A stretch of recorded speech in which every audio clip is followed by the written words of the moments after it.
Hey guys, CJ with Risk Supremacy here. Today I wanted to go over some of the Mage PVP specs with you. There is a Pyromancer spec that is in high demand currently. It does a lot of damage output. However, if you're like me and you usually like to PvP by yourself or with a couple friends, the Chloromancer Warlock spec will actually help out a lot more because you have a lot of healing, a lot of survivability, and a good amount of damage output. So starting with this spec, as we're leveling, we're going to put our first 3 points into Accelerated Growth and a point into Magical Affinity. Then we put our 2 points into Accelerated Growth to finish it off, 1 point in Bloom. Come back over to Warlock, give it a point in Magical Affinity, and then our 2 points into Healing Slipstream in Chloro, and 1 point into Nature's Corrosion. We put another point in Magical Affinity, head back to the Chloromancer tree, 2 points into Nature's Corrosion, and a point into Empowered Veil.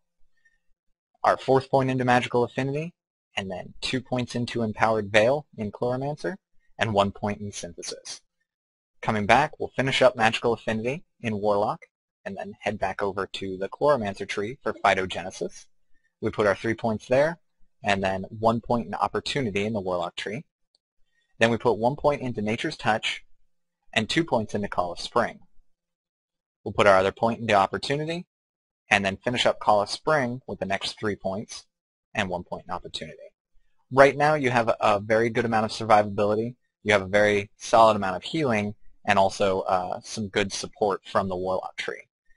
Obviously 25, 26, and 27 we want to put into Raised in Nature. That's going to increase the endurance you have, and then 1 point into Opportunity. Back in the Chloromancer tree, we'll put 1 point in the Living Shell. That gives you some mana return, and then also a damage shield that will absorb some damage. Be careful when you use it though, because as you take damage, it reduces the amount of mana you will receive. Then we'll put our 2 points into Unleashed Abandon, and our final point into Opportunity. Finishing up the tree, we'll put a point into Essence Surge, which is probably your most powerful skill in the Chloromancer tree, which will heal you for 100% of your maximum health. It reduces the magic damage dealt by you by 50% for 12 seconds, but the heal largely outweighs that, like heavily outweighs it. We'll put our last point into Unleashed Abandon in the Chloromancer tree, and then we'll come over to the Warlock tree.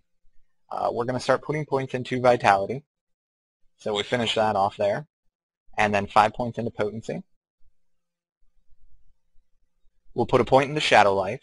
Now at this moment I'd like to point out that Shadow Life and Essence Surge is a very solid combination. Shadow Life increases your total max health by 50% and heals you for 50% of your new total max health. It's got a 3-minute cooldown, but it lasts for 20 seconds and it's very powerful.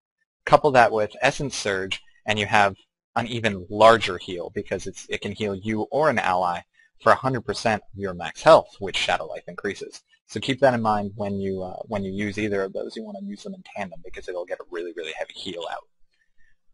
We'll put 4 points into Dark Power, and then 5 points into Improved Warlock Armor. Now, obviously, my character isn't level 50 yet. I've been working on her. She's only been played for about 2.5 days worth of playtime. But once you hit 50, you'll have a few more points. So the last points you're going to use, you're going to flesh out with 1 more point in Dark Power to cap that off, 2 points in Improved Warlock Armor to cap that off, and 1 point into Nedra's Essence. Finally, you'll put your last 2 points into Clinging Form, which will increase the duration of Transmogrify by 4 seconds, and then reduce the cooldown by 10 seconds, so you can cast it every 5 seconds. And it'll also end up giving you Thunder Blast, which does a large amount of air damage, and also knocks the target back. Again, this is a very solid spec. It focuses more on support than damage output, but again, it does have quite a bit of damage output, so you don't have to worry about that. My name is CJ. This is the Mage Chloro Lock Guide for PvP, and I hope you enjoyed it. Thanks.